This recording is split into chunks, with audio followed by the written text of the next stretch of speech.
अस्सलाम वालेकुम स्टूडेंट्स। जैसा कि हम सब जानते हैं कि ब्रिज कोर्स की शुरुआत 1 जुलाई से हो चुकी है और इसमें हमको पिछली जमात और अब की जो जमात है हमारी, उन दोनों का हमको इआदा करना है ताकि हम जो लॉकडाउन में हमारा नुकसान हुआ है उसकी भरपाई हो सके। ये इसका मकसद है ब्रिज कोर्स का। तो हम रोज़ाना जो है अलग अलग मज़ामीन को, अलग अलग जो जमातें उनके अलग अलग मज़मूनों को हम पढ़ते हैं। तो आज का जो हमारा मज़मून है वो है साइंस और जमात है 7वीं। 10वां दिन हमारा आज का ब्रिज कोर्स का और जमात है 7वीं। तो जैसा कि बच्चों हमने पिछली जमात में पढ़ा है कि जो मादे की 3 हालतें होती हैं, ठोस, माए और गैस। तो चलो बच्चों, इसका जो इस सबक का आपको उन्वान पता ही चल गया होगा कि हमको मादे की हालतों की और उसकी खसूसियात के बारे में हमको पढ़ना है, जिसकी बिना पर आपको वर्कशीट में होमवर्क या मशक करनी होती है। तो कम से कम वक्त में अब हम इस वीडियो की शुरुआत करते हैं। कम से कम वक्त में हम इसको पूरी तरह से वजाहत करने की कोशिश करेंगे। तो जमात हफ्तुम यानी 7वीं जमात, दिन 10वां, 10 जुलाई ब्रिज कोर्स के आज की ये मज़मून की शुरुआत, आज की 7वीं जमात के मज़मून साइंस की शुरुआत करते हैं। तो चलो बच्चों, इसमें सलाहियतें आपके अंदर क्या पैदा करना है, जैसा कि आप सामने देख रहे हैं कि आपको जो इसमें हवाला दिया गया है, रेफरेंस जो दिया गया है, वो आपकी 6ठी जमात जो पिछली जमात थी उसका सबक नंबर 5, अतराफ़ में पाए जाने वाले मादे, हालत और खसूसियात। ठीक है, तो इसमें आपके अंदर सलाहियतें क्या पैदा करनी है बच्चों, कि आपको मादे की हालत को देखना है, उसको पहचानना है और उसकी खसूसियात को बयान करना आपके अंदर आ जाए। इस तरह से ये आपके जो है इस सबक का मकसद है। तो मादे की 3 तबई हालतें होती है, आपको पता है। माए होती है, ठोस होती है और गैस होती है।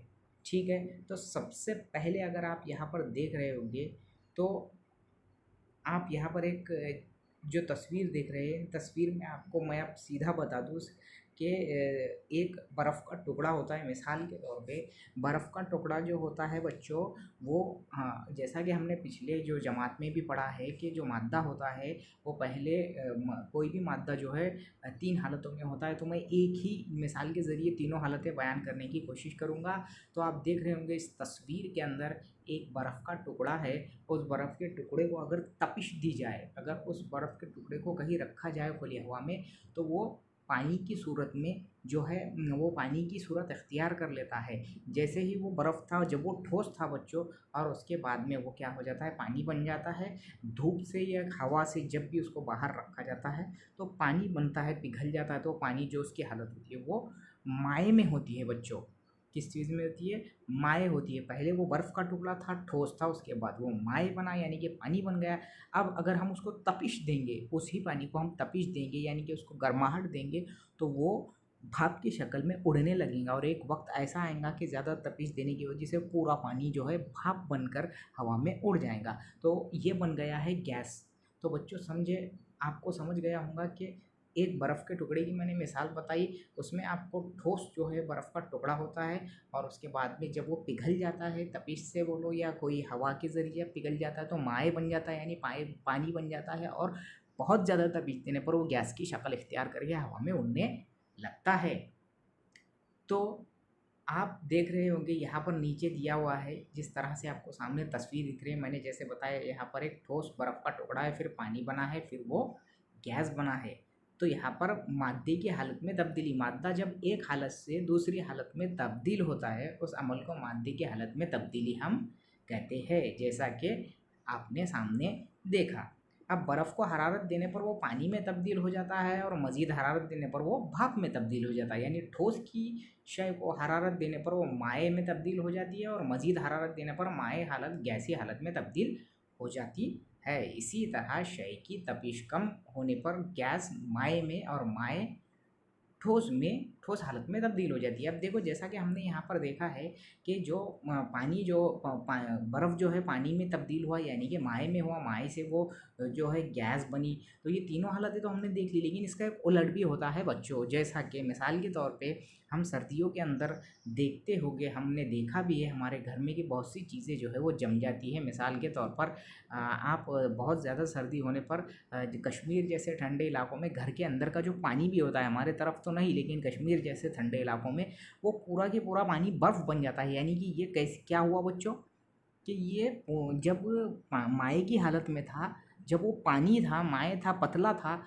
लेकिन बहुत ज़्यादा जो तपिश बहुत ज़्यादा बहुत ज़्यादा जो दर्जे हरारत कम हुआ, यानी कि डिग्री सेल्सियस 1-2 पर आया है या 0 पर आया, तो वो ही माए जो है वो ठोस की शक्ल इख्तियार करके बर्फ़ बन जाता है। ठंडे मुल्कों में या कश्मीर जैसे इलाकों में ये आम बात होती है। तो इससे हमको क्या पता चला कि कभी कभी माए भी जो है हमारा इसमें तब्दील हो जाता है ठोस में। अब दूसरी मिसाल अब जो माए जो है गैस में भी तब्दील हो जाता है बगैर तपिश दिए भी। वो कैसे कि हमारा जो इलाका है, जैसा कि हम अगर महाराष्ट्र में बहुत से ऐसे इलाके हैं जहाँ तपिश बहुत ज़्यादा होती है गर्मी के मौसम में, 45 डिग्रीज़ यानी कि 45 डिग्री से 47 48 या 49 डिग्री तक भी होता है। मिसाल के तौर पे विदर्भा के इलाके में बहुत ज़्यादा जो है गर्मी होती है महाराष्ट्र में। तो वहाँ पर क्या होता है, पानी बहुत ज़्यादा डिग्री सेल्सियस जो गर्मी की का जो मौसम में होने की वजह से वो अपने आप जो है भाप बनकर उड़ना शुरू होता है। और बहुत सी नदियाँ, बहुत सी जो है जो बड़े बड़े डैम्स या बहुत से बड़े बड़े जो प्रोजेक्ट्स होते हैं पानी के, वो सूखे हो जाते हैं, सूखे पड़ जाते हैं। और इसका एक साइंस मजमून है हमारा आज का। इसलिए 7वीं जमात के जो है आप तलबा बड़े होते हैं तो एक ख़ास मिसाल मैं आपको देना चाहूँगा आबी चक्कर की। आबी चक्कर यानी कुदरती तौर पर जिस तरह से समंदर जो होता है, एक निज़ाम होता है कुदरती निज़ाम जो, तो कुदरती निज़ाम में जब समंदर होता है तो समंदर के अंदर का जो पानी है वो भाप की शक्ल में, सूरज की तपिश उस पर पड़ती है और वो भाप की शक्ल में ऊपर जाता है। कहाँ जाता है बच्चों? बादलों की तरफ जाता है। और वो बादलों की तरफ जाकर वो बादलों में वही भाप के ज़रिए, वही तपिश के ज़रिए पानी बनता है। यानी कि बादल बनते हैं, बादल से वही कुदरत के ज़रिए जो है बारिश बरसती है। यानी आबी चक्कर में भी पानी, समंदरों का पानी भाप बनकर आसमान की तरफ जाता है, बादल तैयार होते हैं और बारिश बरसती है। ये ठोस, माय और गैस की कुछ 3 हालतों के बारे में कुछ मालूमात थी बच्चों। अब हम देखेंगे, यहाँ पर आप देख रहे होंगे, यहाँ तस्वीर भी दिख रही है आपको, तपिश पैमा यानी कि थर्मामीटर जिसको हम बोलते हैं। तपिश नापने के लिए तपिश पैमा का इस्तेमाल किया जाता है। तपिश यानी हम जिसको कहते हैं टेम्परेचर।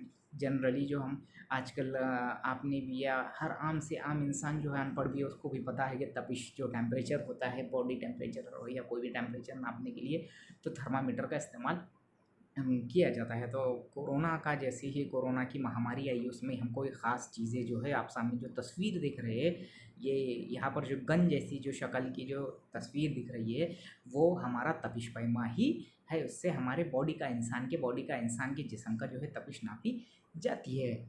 तो ये रोज़मर्रा की ज़िंदगी में आजकल ये बहुत ज़्यादा इस्तेमाल हो रहे हैं। जैसा कि आप सामने देख रहे हैं, तो तपिश पैमा का इस्तेमाल तपिश के लिए, चाहे वो कोई भी हो। तो आप सामने जो तस्वीर देख रहे हैं यहाँ पर गन के जैसी, तो वो थर्मामीटर होता है। वो हमको उसके ज़रिए जो है, उस गन के ज़रिए हमारे बॉडी का जो है टेम्परेचर नापा जाता है, तपिश नापी जाती है। तो बच्चों, एक ख़ास बात भी आपको ज़हन में रखनी होगी कि हमारे जिस्म की तपिश अगर 37 डिग्री सेल्सियस होती है तो हमको ये नॉर्मल होता है। लेकिन 37 से ऊपर जब भी जाता है तो हमको बुखार होता है, वो बुखार में काउंट होता है, बुखार में शुमार किया जाता है। इसी के सेम टू सेम इसी के मसावी होता है फ़ारेनहीट, जो एक इकाई होती है बॉडी का टेम्परेचर नापने की, वो होता है यानी कि आपका 98.6 फ़ारेनहीट। अगर आपका जो जिस्म का जो तपिश होती है, ये टेम्परेचर होता है, तो वो ओके माना जाता है। इससे ऊपर अगर होता है तो आपको बुखार माना जाता है। तो आजकल हमको कोरोना के दौर में ये सब चीज़ें तो मालूम हो ही गई होंगी। तो आखिरी जो नीचे आप देख रहे हैं, मश्क करते हैं, एक हेडिंग आप देख रहे हैं। नीचे कुछ चीज़ों की, अशिया की फहरिस्त दी गई है बच्चों, फटाफट हम देख लेते हैं, उनके नाम पढ़ लेते हैं। नारियल का तेल, नौशादार स्प्रेड अल्कोहल, पानी, पेट्रोल, काफूर, सोडियम, घी, नैप्थेलिन की गोलियाँ, पोटाशियम, सैनिटाइज़र और आयोडीन ये तमाम चीज़ें आपको सामने फहरिस्त दिख रही। तो इन फहरिस्त में तो बच्चों आपको घर पे ये करना है, आपको जब भी ये वर्कशीट दी जाएँगी तो ये जो चीज़ें दी जा रही है, ऊपर जो फहरिस्त दी गई है उस पर कुछ सवालात 3 से 4 सवालात दिए गए हैं। जैसा कि मैंने आपको वीडियो में पूरे तरीके से बताया कि मादे की हालतों के बारे में, तो उन हालातों पे आपने अगर गौर किया होगा, इस वीडियो को गौर से देखा होगा तो आपको समझ जाएगा ये 4 सवालों के जवाब क्या होंगे। उसके बाद में बताइए तो भला वाला एक नीचे का सेशन है, उसमें बताएंगे, उसमें हेडिंग जो है तपिश पैमा कौन सी शय, तपिश पैमा में कौन सी शय इस्तेमाल होती है। तो हमको पता है कि तपिश पैमा के अंदर पारे का इस्तेमाल होता है। मादे की हालत में तब्दीली किस वजह से होती है? मादे की हालत में बच्चों तब्दीली किस वजह से होती है? किस वजह से होती है? एक तो तपिश की वजह से होती है, या उसको मुख्तलिफ जो कोई अगर मादा है और उसके जो है एक ठोस चीज़ है, या माए चीज़ है, माए चीज़ अगर ठोस में तब्दील होती है तो वो दर्जे हरारत की वजह से होती है। और जो ठोस जो होती है वो माए में जब तब्दील होती है, गैस में तब्दील होती है, वो भी दर्जे हरारत कम या ज़्यादा होने की वजह से होती है। मैं कौन हूँ? आपको ये मश्क में करना है बच्चों। ये आखिरी जो है 2 सवालात के साथ हम आज का जो जो वीडियो ख़त्म करने वाले हैं।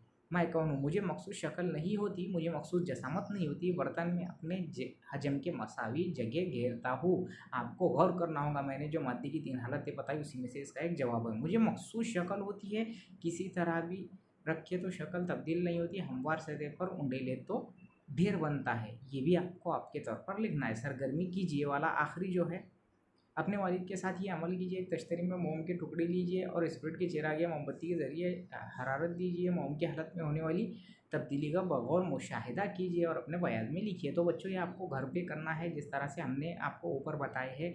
एक जो वीडियो की शुरुआत में आपको मादे की 3 हालतें बताई गई है, वो 3 हालतों के बाद आपको मश्क के जो है सवालात जो है वहाँ पर एक फ़हरिस्त दी गई, वो चारों के चारों करने हैं। मादे की हालतों की बिना पर ही आपके नीचे की जो है ये काम है। तो इस तरीके से बच्चों, जैसा कि हमने देखा आज का जो है जमात हफ्तुम यानी 7वीं का जो है, आज 10 जुलाई का ये 10वां दिन था। मादे की हालतों के बारे में हमने आज मालूमात हासिल की। इसी तरह मुख्तलिफ़ मज़ामीन मुख्तलिफ़ जमातों के जो है वजाहत किए जाएंगे। तो रोज़ाना इस तरह के वीडियोस देखने के लिए और इस तरह के ब्रिज कोर्स की जो उर्दू मीडियम के जो मुख्तलिफ़ तलबा है, मुख्तलिफ़ जो सरपरस्त हज़रात भी, पेरेंट्स भी इस वीडियो को देख रहे हैं, वो ज़रूर व ज़रूर अपने बच्चों के ज़रिए इन वर्कशीट्स के ज़रिए घर पे काम कराएँ। अस्सलामु अलैकुम।